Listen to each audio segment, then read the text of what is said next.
Okay. Can you see the recording? Yes, ma'am. Okay. Okay, good. So, welcome all to the 24th lecture. I think there is some mistake in 24, 25 because we have had two classes on one day, but nevertheless, I'm just writing it as slide numbers, and you will see it, the classes updated on the course homepage. Sorry for the slight delay that has happened yesterday. Okay, so let's get to recursion. I hope you have tried out the examples in the lab yesterday. Those were designed for you to practice recursion, and hopefully they'll be helpful for you in today's lab, which will be a graded lab. We'll start at 2 o'clock as usual, and there will be 3 problems. What we are going to do is we are going to look at the problem of finding the largest. Once again, I want to bring out a few things. Even one of you has also asked me to do it. So we'll do that slowly and also run it on REPL and see some interesting aspects of the two different types of implementations of the program that we have written. Okay, before that, I want to ask, are there any other questions about the previous class or anything regarding lab or something that is not clear? Okay, so what I will do is I'll talk about this recursive finding the largest element in the array. We have seen two different ways of doing it. The first one was the way of thinking is just ignore the first element of the array for the moment. Find the largest in the remaining, that is 2 to n. I'm just indexing arrays from 1 to n for the moment, but find the maximum from 2 to n, and then compare it with the first element, compare the maximum with the first element, and return the larger of the two. This is the first way of recursive thinking, which is written on the left hand side. There we said that there is another way of recursive thinking which divides the array into two parts, that is the left and the right. Remember, this is not a sorted array. If it is a sorted array, finding maximum is not at all difficult, because if it is sorted in the decreasing order, then it is simply the first element of the array or the last element if it is sorted in increasing order. So this is not a sorted array, but still we are saying that we can divide the array into two parts and find the largest of the left part, find the largest of the right part, compare the two, and return the larger amongst them. So this is the second way of recursively formulating the problem. Okay, so Kaushal, were you saying something? No, ma'am. It was on my. Okay, sure. Okay, so what we are going to do is we are going to look at these implementations which are slightly, I mean, the ideas are exactly the same. The parameters for these two functions are going to be slightly different when I implement the recursive largest, but they are I mean, the main idea of the implementation is the same. So before I go to REPL, I wanted to ask, so Satyajit, you have specifically said that you want me to explain. So what is not clear? Can you explain what is not clear to you? Like how the program is executed, ma'am. Logic is understood, ma'am. Okay. So when you say how the program is executing, it's still not clear to me. Which one do you have difficulty? The left one or the right one? If I understand the left one, it's enough, ma'am. I can understand. Yes, I will explain it with a working example, Shashank, and I'm going to do that, but I want to understand what is the source of confusion so that I can emphasize on that when I look at the working example. Like when you're telling the largest of I plus 1 comma n, like how are we comparing? After that, the if condition is checked or the function is returned to, like. Okay, sure. So let us go to the implementations. Let us run them on explicit examples so that we see them in action, and then you can please ask me questions, stop me. So what I'm going to do is stop sharing the slide. Yes, Nikeshwar. One small note, ma'am. In the first program, like if we give a value I and it goes inside the function, ma'am, once it encounters the statement L is equal to largest of I plus 1 comma n, will it directly go to the recursive, like will it directly repeat the function again, or will it finish off the if and else statement? Like what will it do? See, the program is executing step by step. So when you say L is equal to largest of I plus 1, it is going to call this recursive function, and a new function is going to get, new stack is going to get created for this invocation of largest of I plus 1 n. So this, only when this returns, this call returns, it is going to even execute this. But this largest of I plus 1 is going to call furthermore largest of I plus 2n, largest of I plus 3n, and so on, right? So this call will only return when the last call of the recursion ends, which returns to the penultimate one, which returns to its caller, and so on. And only when this returns, it is going to execute this if array of I is greater than L. Is that clear? But if it is not clear, we will look at the execution in a specific example. That may make things. Just a minute, ma'am. So basically, we are just initializing L to the last element of the array, and then we are checking it, right? Like No, we are not initializing L to the last element of the array. It is the largest of I plus 1 to n. So let us take a specific example of the array. I mean, array starting at yeah. So the array. So this is Ma'am, passed from. Yeah. is I initially 2? I don't understand what I is, ma'am. What is Okay, so initially? let us just okay, so let's just leave this exact implementation, go to REPL and see the exact implementation, and then we will run it on the visualizing environment where you should be able to see. So just give me a moment. I will change the sharing of the screen and we'll come to that. Okay.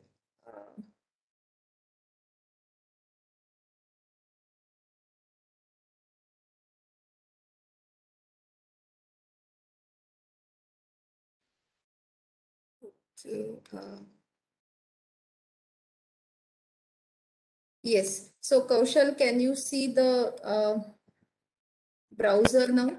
Yes, ma'am. Okay, good. So yeah, and I hope you are able to see REPL.it, right? Yes, ma'am.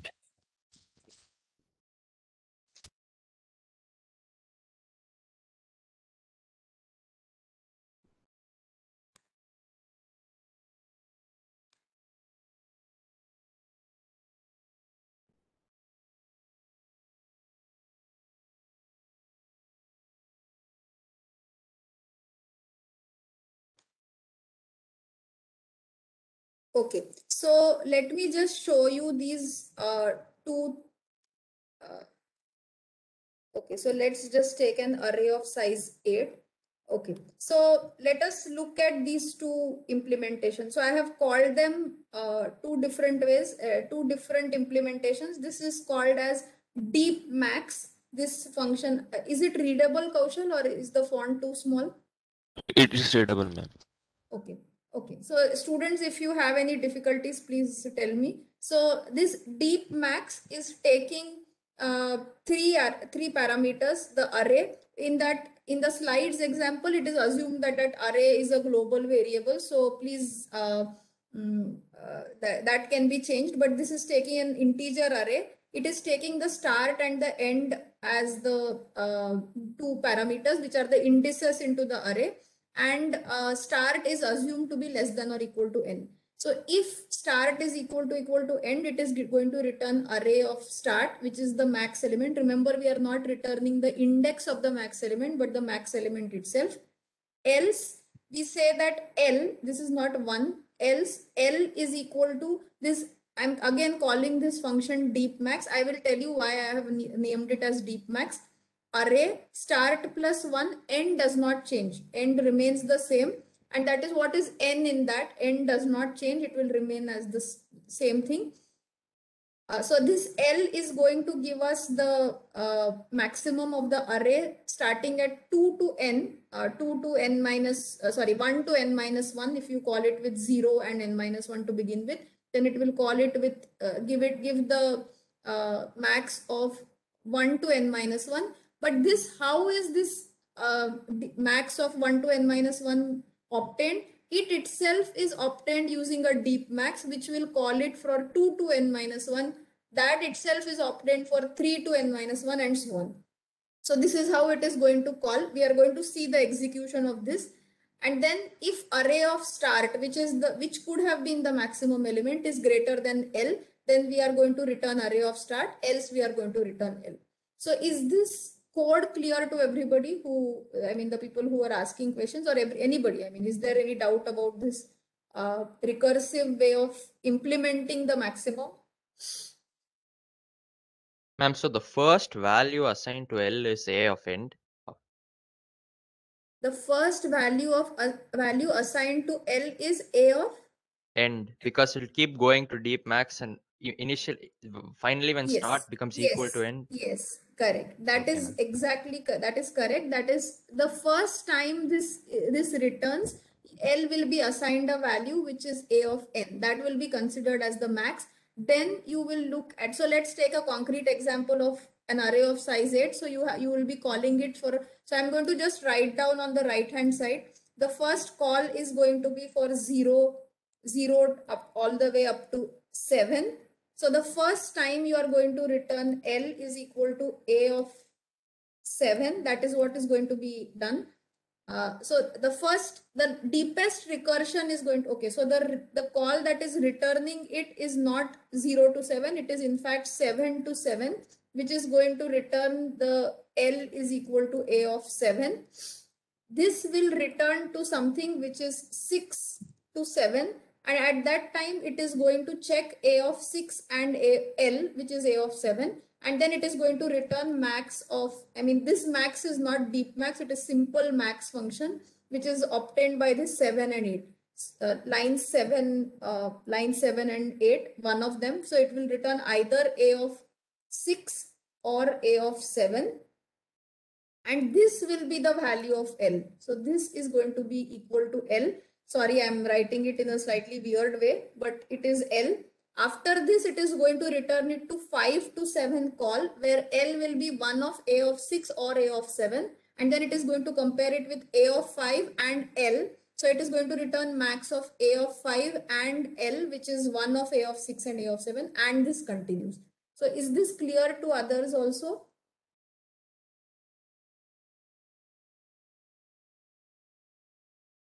Any questions? Okay, so assuming that this is clear, let us go to the second way of implementing this. The second way of implementing it also has the same parameters, that is array. It has the start and the end. However, it is dividing things into two parts. That is, it is dividing it into two parts, which is the array which is going from 0 to mid, the start to mid and mid plus 1 to end. It is finding the two maximums which are in the two parts respectively, and then it is going to return the max of the two, right? So as we did earlier, the shallow max, so let's say again we are looking at this array which is of size 8. So we are looking at an array which is indexed from 0 to 7. So the first call from main is going to be from for array 0, 7, where 0 is start and end is 7. Then we are going to go to 0 plus 7 by 2, which is 3. So because remember this is an integer, so therefore it is going to call shallow max of 0.3. This itself is not satisfying the condition that start is equal to end. So it will find the mid of that. So 0 and 3, the mid is going to call it for 3. So it will be 0, 2. This will be the call that will be there. Finally, it will be 0, 1. It should be 1 only, no? 0 to 1 only. Sorry? It should be 0 to 1 only, right? Sorry. Yeah, I'm sorry. It is not 0 to 1. And then, thank you for pointing out. And then it will be 0, 0 finally, right? And at that point, this is going to return. At this point, it will return A of start is equal to the max. So this is the first that is being returned here is the first element, which is the max of 0, 0, which is correct. This will return it to 0, 1, which itself will have another recursive call, which is this L2, which is shallow max of array of mid plus 1 and end, where mid plus 1 itself is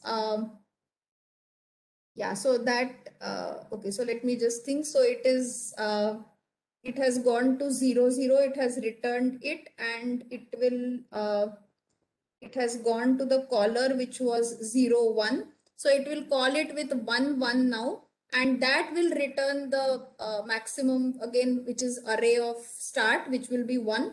Finally, between 0. So now you are going to compare it between 0 and 1 and return the max out of that. So this is how it is going to execute for this version of the implementation. So are there questions about this version?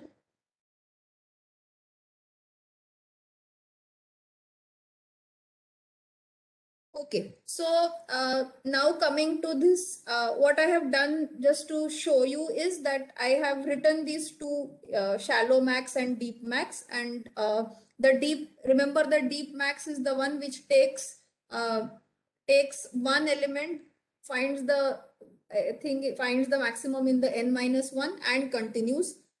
The shallow max is the one which is going to break the array into two parts, find the max in the left, find the max in the right, and compare the two and return. So these are the two versions of finding the max.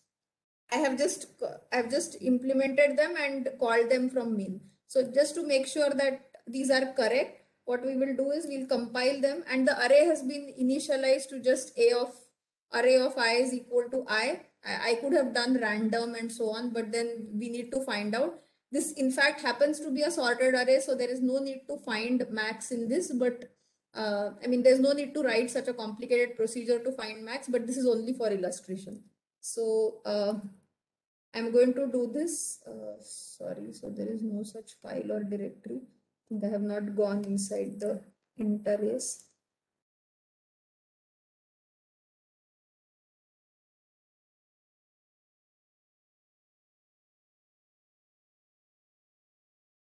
Okay, so we'll ignore this warning about the return type of main, and I'm just going to execute this. So of course the answer, I mean, it's not surprising that the answer is 7 for both of them. So shallow max returns 7, deep max also returns 7.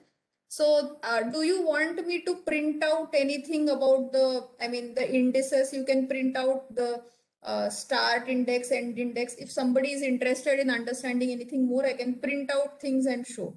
So please let me know. Otherwise, I have something else to illustrate also.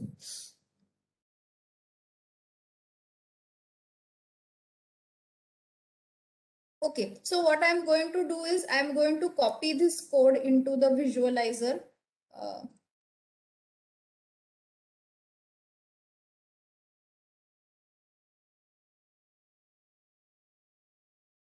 Yeah.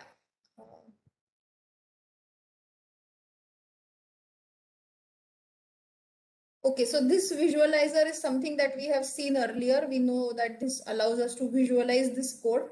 And what I'm going to do is I'm going to only run let's say we'll run only the shallow max, that is or maybe only the deep max to begin with, and then we will run shallow max. Okay, so let's run this. Yeah, so I hope it is visible, Kaushal. Yes, ma'am. Okay, so so this you're familiar with this, that on the left hand side, or sorry, on the right hand side, you see whatever is happening on the execution on the function stack that is being built. The main is the function which is currently active, and that is the stack of the function main. And now when you go to this, of course, it will do some basic initialization of the array, which we will show. So this is going to initialize. I'm going quickly over it. It is Please note that it is initializing the elements of the array and the variable I is being incremented appropriately. Note that as soon as we quit the for loop, the I variable will go away because it has gone out of scope. So that is something that is not available to us now. So somebody had asked that, okay, if I store the pointer to it and keep accessing it, yes, you are accessing that memory location which is here, but that is not something which is valid. So anyway, that is out of the current context. Now we are calling the deep max, which remember it is doing, taking out the first element, looking at the max of the remaining, which are n minus 1, and doing it repeatedly. So I just want you to observe how deep the calls go. So that is why it is called as deep max. So it is called with array start and end. Array will always point to the first location of the array in the main, because we know that it is address, and the start and end are 0 and 7, which are copied, which is called by value. Again, array is also called by value, but it is only the address. The next one that we will do is deep max. L is equal to deep max of something. So we have given space for L, but we don't know the answer for L. So now it is going to call deep max, and this is the next execution or next invocation of deep max, which has been shown here. So the active one, which is the one in blue, so it is again calling with array start and end, and those start and end will soon be initialized, and they are 1 and 7, right? So remember that we have taken out one element, and we are doing this. We will keep doing this, and I'm going to go a little fast because it is going to take a while, because the array has a large this thing. So as you see that now it is called with 4 and 7. Finally, when it is called with 7 and 7, it is going to return. So I'm going to just, finally it is called with start is equal to 7 and end is equal to 7. So we have a deep stack that has been created with the repeated recursive calls, and that is why I have called this deep max. So I hope everybody sees this. The array will always point to the array in the main that has been allocated. These are the recursive calls for deep max, and this is the last one where start is equal to end, which is going to return to this place, which is the caller of deep max, which I am highlighting. It will return it to this, and so on. So let's see this return value. Let's see this next here. So are there questions about this till here? Okay, so now when I do this next, it is going to return it to here. So you can see that the last one has gone away, and it has returned it to the 6, 7, and the max, the L value has been initialized appropriately to 7. Now, if you do further, it will initialize here and so on. So I'm going to just skip this by quickly doing this as this is to the last. Okay, so are there any questions or comments here? I hope this clarifies the questions that Satyajit, Kannikeshwar, or Chinmay had raised about what is the value of L that is returned and so on. Okay, can you show the next step after this? Sure. Thank you for telling me now. Okay, yeah, so I'm going to just do the next here. And as you see the next step, okay, so this is, I think it is still in that call of 6 to 7. So it is going to return, and I'll just do one more step. So that call will, that call will end. And now you see that from 5 to 7, it has returned the max as 7. Is that okay? I don't remember who asked me. Shashank, I think. Okay, so I'll assume that this execution is clear. I have forgotten to post this link. I will quickly post this link in the chat so that you all can visualize this whenever you want to. And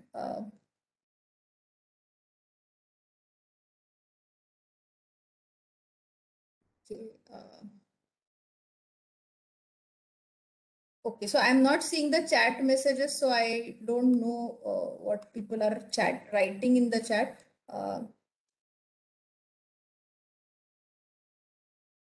Yeah, so I have sent this link to the visualizer. Please visualize it at your pace and check it out. So in the interest of time, I will not visualize the shallow one.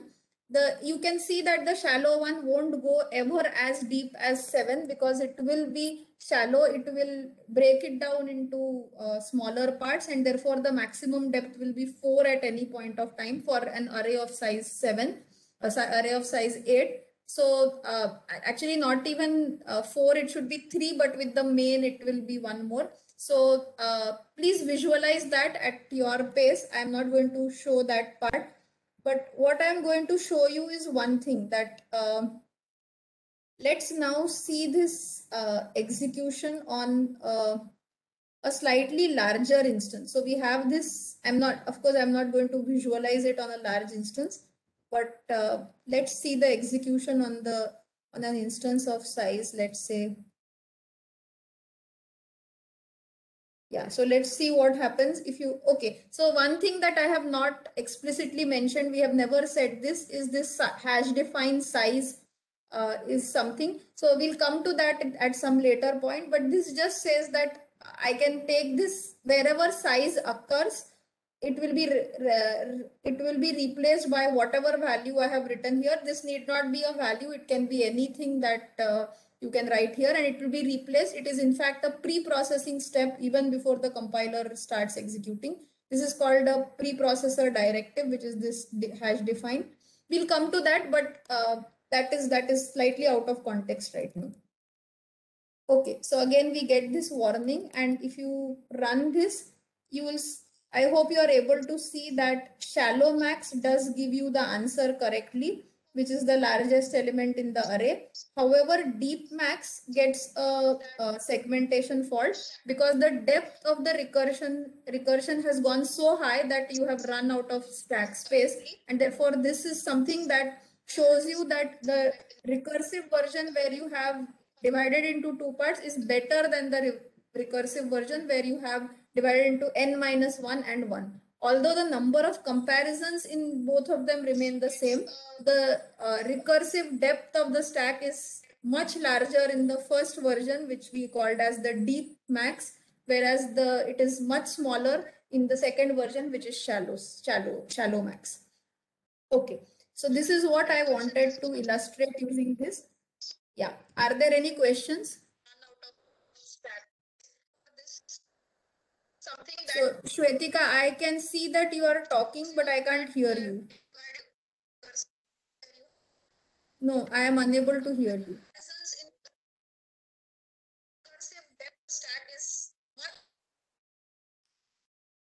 So Shwetika, I request you to please type out the message on the chat. I will look at it. So Kaushal, are you able to hear her? No, ma'am. Very quite low. Her voice is quite low, actually. Yeah, I can only hear that she's speaking and see that she's speaking. Okay, so are there any questions before I move my share screen to the slides back again?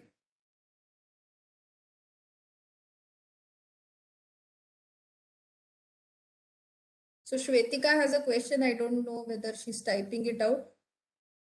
Okay, I think I'll move to the slide sharing mode again and stop this sharing.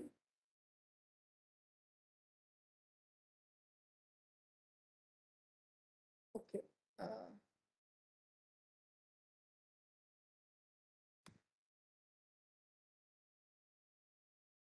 Okay, good. So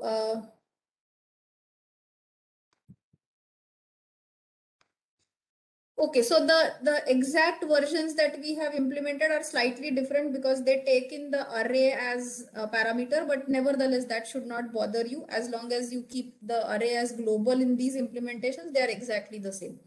Okay, so let's move on to the problem that you were given, which is this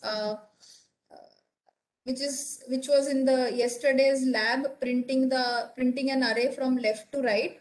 So I hope all of you got it. In fact, you had another question, printing the array from right to left. But I want to illustrate one point here. So I would expect most of you wrote code which looks similar to this, which is print it from left to right. It takes an array as a parameter. It takes start and end indices of the array. In fact, we did it in the class itself. So if start is less than or equal to end, then you will have to do something. So therefore, you print the first element of the array, which is a of start, and then you call this print L2R with the same array parameter, and then do start plus 1 to end, right? So this is something that most of you would have written. You may have written it into multiple cases, but doesn't matter. It should be a program which looks almost similar to this. Any questions or comments here? Okay, so what I want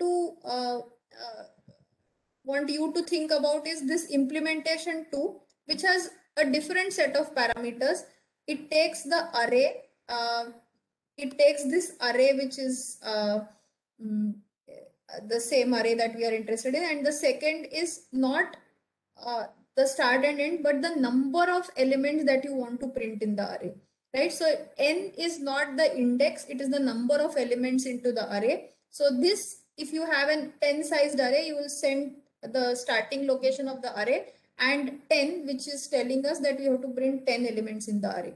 So I have given you some template. I would like you to fill in what will you write it here, just like what we do in the exams. If n is equal to 0, return. I want to bring out that this return says that do not do anything and just return this call. So it won't be doing anything. So if n is equal to 0, there is nothing to print in the array, therefore return. Else, what should we do, and what should this print L2R with the 2 parameters be called with? So please write your answers in the chat.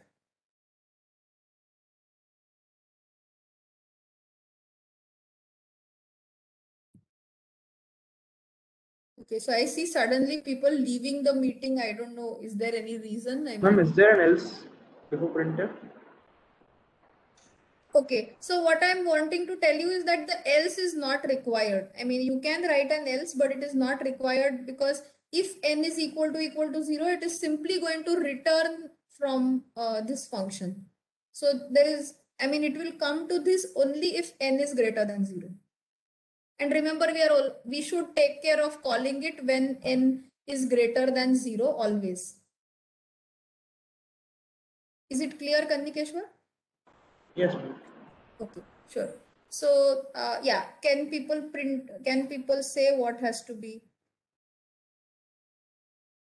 Okay, so the first thing that you need to write is what has to be printed. So let's take answers one by one. So let's fill in the blank, which is this printf %d, what should be printed?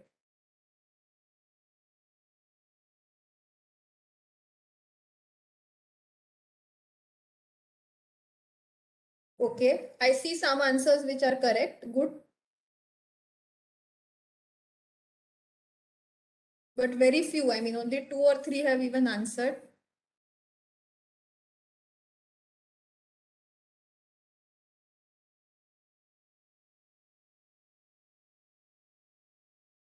So remember, okay, so Shashank, you are asking, right? For n is equal to 0, we have the index 0 element. Why are we not printing that? Remember, I'm not saying that n is the index into the array. It is the number of elements in the array that we want to print.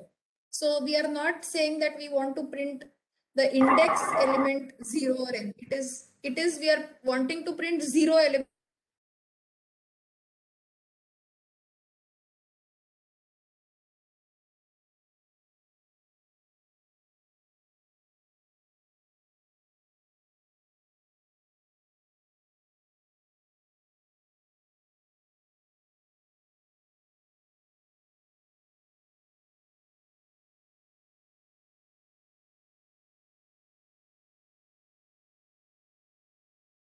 Okay, so Kaushal, can you hear me?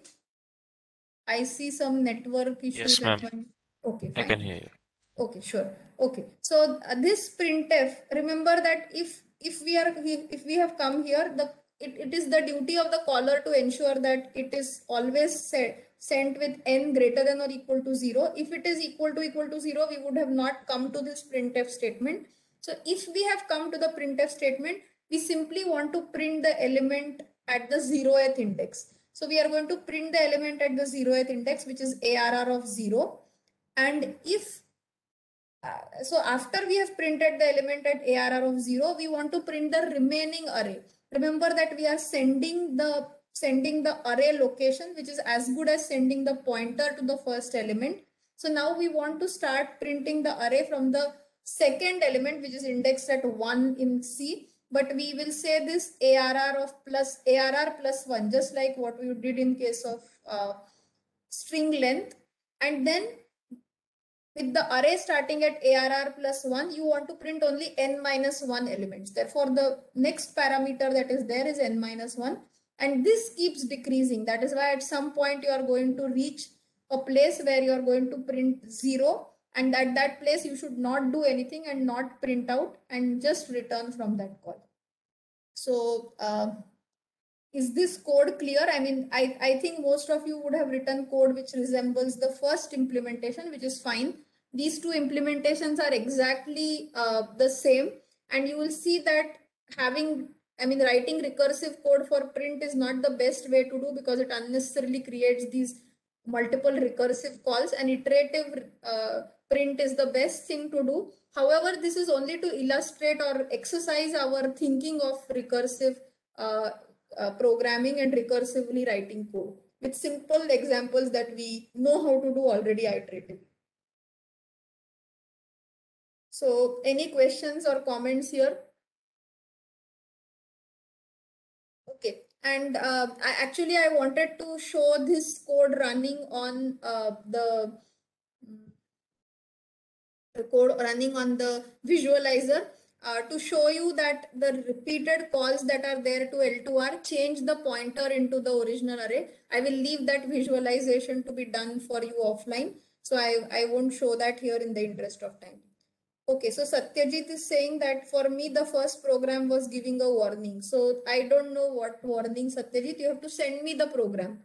If you send me the program, I will look at it, because I don't know what warning it is and what program have you written exactly. Yeah. Okay, so I just want to, you have done this again in the last lab, but in yesterday's lab, but I want to show that just one change in the way the program is written, the function is written, will change it from left to right to left. And you could have called it left to right, but doesn't matter. It is going to print it from right to left. In fact, you just call it print array and it is going to print it either in the reverse way or the correct way, left to right. So by just calling the print function first and then printing ARR of 0, contrast this with print left to right, which was here, where we printed the element first and then called the recursive function print left to right. We are doing it the other way, which will make it a reverse printed array, which will make the function print the array in the reverse way, which is what was the second question that was asked. Again, the first implementation can also be modified in the same way. So I think you must have done one of them to get the answers. If you have not done it, I feel sad because I have already given you the answers now, but you should have tried it ahead of time. Okay, any questions, comments here? Yes. Yes, ma'am. As we do this, once n reaches 0, ma'am, it will come out of the function now. It will come out of the function now because we have a return init statement. Or will it be going to the next previous function call, ma'am? Yeah, note that it will return to the caller of that print L2R. It will return to the place to whoever has called that L2R or R2L in this case, right? So what do you mean by it will return? It will remove that stack frame which was created for that execution. Remember that when we did that shallow max or deep max, then you saw that there were several frames of shallow max which were created with different parameters. So the last one is going to be created with some parameter of the array and the integer 0, and that will return to the one which was calling it, which should have been with an array parameter, which was a particular array parameter with n is equal to 1, right? That is the place where it will return, and that is going to execute, and that itself would have called it, which will execute this printf %d array of 0 for that call. Is it clear? So it returns, meaning it returns to the caller. Okay, ma'am. Yeah. So again, I encourage you strongly to visualize this on the visualizer with completing the code with the main, etc., with an array of size 5 or 6 or something, which is manageable for you to visualize. Okay. So I'm going to move to the next example that we have. Are there any questions about this print? Okay. So the next example that we have is recursively searching in a sorted array. And we have seen this already. We have seen that binary search is something that we should be doing, which does fewer comparisons than the linear search. So linear search is always possible, which is what is the first recursive thinking, although it is an inefficient recursive implementation, because it will, if you take out the last element and check if it is equal to the key last or first element, and check it if it is equal to key, else search in the first remaining n-1 elements recursively. This will always search all the elements, and it is not making use of the fact that it is a sorted array. This recursive thinking can also be used for an unsorted array. However, the correct way to think about it recursively when it is a sorted array is to divide it into two parts, just like we did for max, and check if the element is less than the middle element. So again, sorry about this, that then it is search in the left part of the array. This is incorrect for our way of sorting, because we have always said that the array is sorted from in decreasing order. So if it is less, then we will search in the right part of the array, else we'll search in the left part of the array. I'll correct this in the slides when I post it. But we are going to write the searching for an element in an array which is sorted in decreasing order. So this is our goal. We have an array which is sorted in decreasing order or non-increasing order. We are given this element which we want to search, and that is what we want to this is something that we are going to search. Okay, so I see in this thing we have a midsem starting at 9:50. Okay, so okay, so I can in fact stop the class if people want to go. That is why I see that there is such a small attendance today.